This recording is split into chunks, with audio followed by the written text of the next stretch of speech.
Lakshmi motors Kheralu અમારે ત્યાં એક ગાડી સેન્ટ્રો આવી હતી.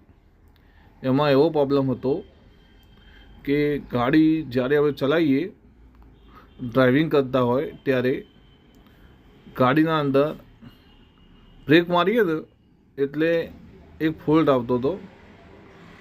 ગાડી વાઇબ્રેશન મારતી હતી. આગળ સ્ટિયરિંગ વાઇબ્રેશન મારે, બ્રેકનું પેડલ વાઇબ્રેશન મારે.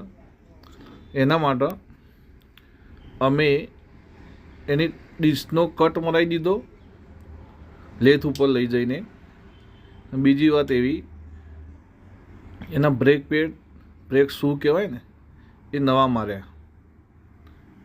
હવે અમે ગાડી આ ફિટિંગ કરીને ગાડીનો એક રાઉન્ડ મારીશું.